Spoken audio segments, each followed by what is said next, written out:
Midjourney 过去1周发布了各种重大更新，继模型版本 5.2、zoom out 功能、Weird 怪奇参数后，日前又发布了 Pan 功能。本次影片就跟大家分享 Pan 这个有趣的功能。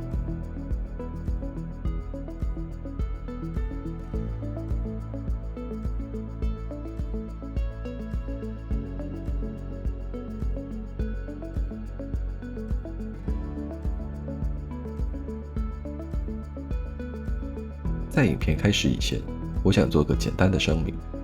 Introversify 频道是我一个人在 YouTube 上经营的频道，我并没有授权任何人以任何形式在其他平台上以他的名义来发布这些影片。如果各位在其他平台上看到本影片，请到我的 Discord 伺服器或于 YouTube 影片留言让我知道，谢谢。Pan 功能跟 zoom out 功能一样，都是可以将原本生成的图片进行扩展的功能。其使用方法非常简单，生成并选择放大图片以后，就会有如图的左右上下4个按钮。这4个按钮代表的是扩展方向。选择以后 Midjourney 就会往那一个方向进行扩展。和 zoom out 功能不同的是，扩展本身不会影响图像的解析度。如果你原本的图像是1024×1024，经过往右扩展，图像的高还是会保持1024，长度的话则会直接拉长。根据官方说法，拉长的幅度本身是 AI 决定的，实际扩展的幅度会因应状况的不同而有所不同。官方是建议我们可以将 Remix 模式打开，这样在进行 Pan 扩展时，可以将永长文本进行改动。以这个红衣女子为例，这是在没有改动永长文本的情况下进行的扩展。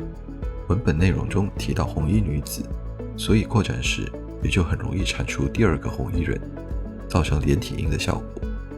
如果我们稍微将文本改正一下，就可以正常的产出全身照了。当官方推出这个新功能时，我当下的想法有2个。第一个是，因为扩展的过程中图片的像素不会被压缩，我们终于可以用 Midjourney 产出超高画质的图像了。第二个想法则是，要产出绵延不绝的长形图，如清明上河图，就变得非常简单了。结果是，这2个想法要成真都有一定的难度。关于第一个想法，由于在扩展的过程中只能选择左右上下扩展，选择以后就不能再改变方向。且经过扩展的图像，如果我们再进行 zoom out， 则图像又会回归正常 MG 的尺寸，所以这不太适合用来生成超高解析度图像。而至于第二个想法，我实际尝试以后，发现延伸之后跟原风格似乎有着相当程度的落差，且大小比例也逐渐失真。整体来说，要维持一样的画风，似乎需要在永长文本上再努力一下。个人觉得，一个单一方向的扩展，如果控制在3次以内，其效果上来说还是可以接受的。以目前测试的结果，我发现把 Pan 功能用在风景、街景的效果会比较好。单人特写如果进行扩展，则失败的几率还蛮高的。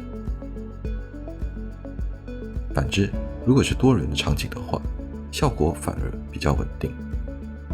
好了，本次的影片就到这里。喜欢我的影片，记得按赞并追踪本频道。我们下支影片再见，谢谢。